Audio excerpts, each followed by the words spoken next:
All right, so let's have a look at definitions. If I can borrow you for this one. All right. So we have three bodies. We have a physical body, contains the fascia. Fascia is the conductor of the life force that has the vital body. And we consider the vital as a part of the vital field and as a part of the physical form. So it's what animates physical life. Then we have the astral body. The astral body you get access to through releasing time. That's why the Tai Chi form is done so slowly. That represents the middle dantian. And then we have the mental body, which is mind substance. Now the astral body relates to the concept of Qi, personality, the internal energy, things people cultivate. They sink it down to the physical to create physical effects.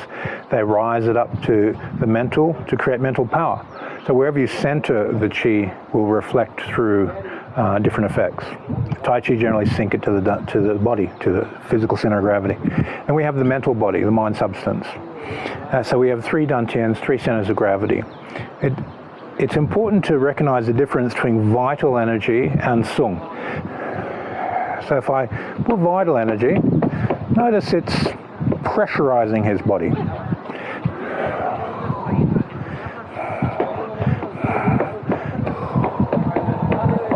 Now, as I put sung inside of him, it separates his body. There's a difference. Vital energy, it puts pressure on him and creates reactivity. Sung generates separation. It's a different physiological reaction inside of him. These are two separate phenomena. Now,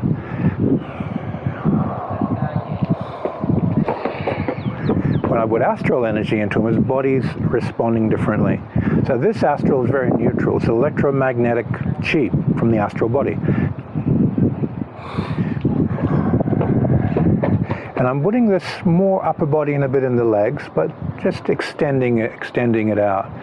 And then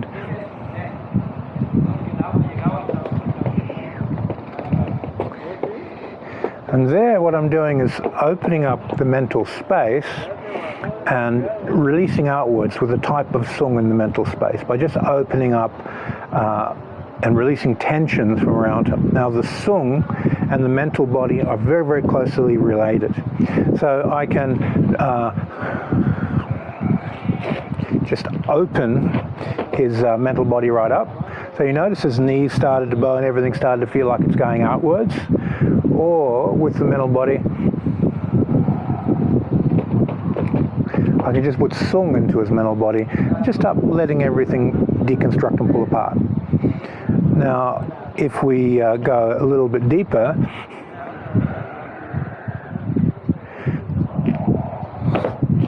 okay, so that's increasing the akasha inside of him. Now, akasha and sung are two different things.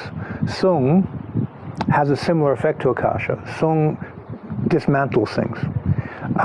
Akasha also dismantles things by thinning everything out. So it's a slightly different reaction inside my partner's body. Okay, so when we're working with this vibrational scale of vital, jins, different types of Qi, different types of mind substance, sung, akasha, and then we can go past that and raise light inside of his body. Notice that he wanted to go up, so his feet started hopping when you raise light vertically through his body. Now this is the response inside how he responds. Everybody responds differently to these energies, but within yourself, you can choose anything inside the spectrum and get a different effect. Now let's go back to the astral body and look at spectrums and different types of intrinsic energies in the astral body.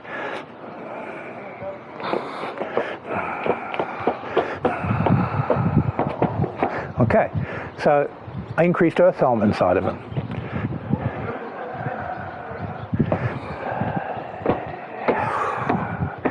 Air element inside of him.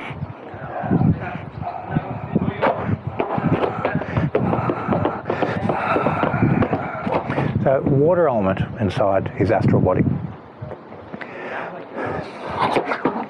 And then fire element inside the astral body. Okay, just to clear your lungs. Yeah. So astrally, we have the most amount of intrinsic energies. The personality of the intrinsic energies is in the astral. So if if I frame Tai Chi in a Hermetic way, I'm going to look at, is that intrinsic energy air element? Is it a quality of mind awareness thing? Is that intrinsic energy fire element? Is it a jinn, a power that really emanates and cuts? Is it a magnetic quality? Or is it an earthing, sinking, heavy quality? And then I will use the mechanic in my body. I tried to hide the mechanics from my partner to minimize any signaling. But normally you would, okay, air element, you're going to be doing the air element Qigongs, earth, you're going to be doing the sinking, water element, you're going to be pulling the joints, fire element, you're going to be emanating the jinns. So you take your physical base mechanic, you overlay that on the personality to fuel the personality of the jinn, and then you take your mental body and you regulate the space, the timing, and the frequencies of concentration, and you put it all together and you make it work. So each dantian, each energy layer has a role, has a task. So you have to be relatively good at multitasking. Or you focus on body mechanics of fire until you can just do it without thinking about it. Then you work on the astral mechanics of that fire intrinsic energy, do it until you don't need to think about it, and then you refine it with mind substance, timing, more polishing of the facets with the mental body, and you make it better and better and improve on your training model. So this, the spectrum, we need a vibrational scale of sorts.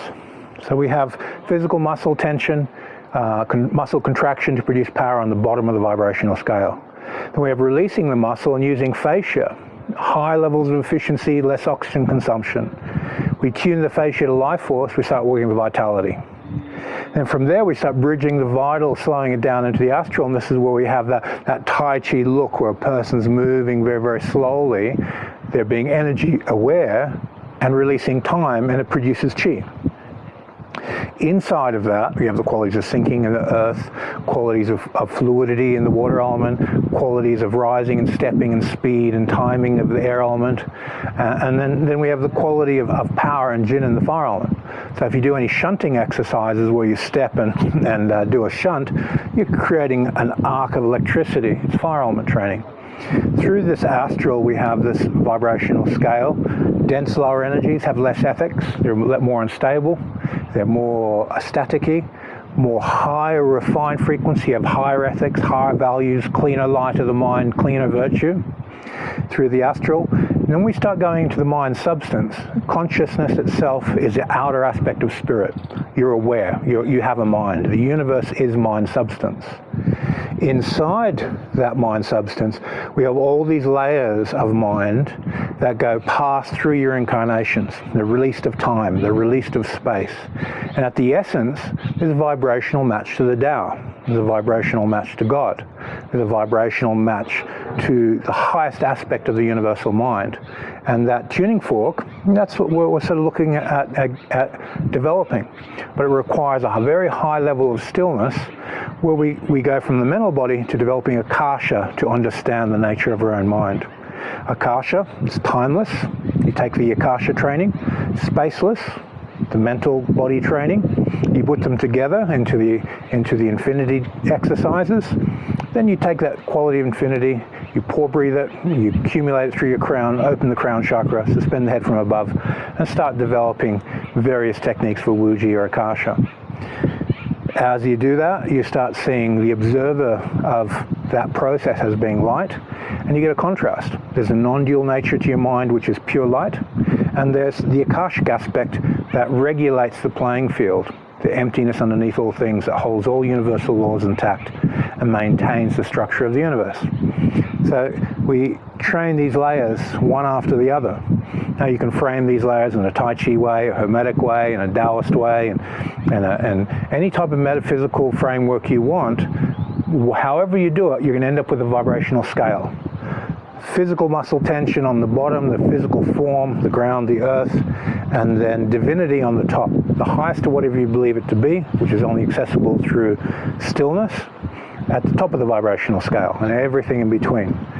Creating that vibrational scale through direct experience is the only way to develop yourself. Every time you have an experience, define what's happening in that vibrational scale. What are the three bodies doing? Okay, starting to pick up some wind, so our audio might be going. So we'll leave this video there, and we'll continue when the wind drops down. Okay, thank you. Thanks for your time, everyone.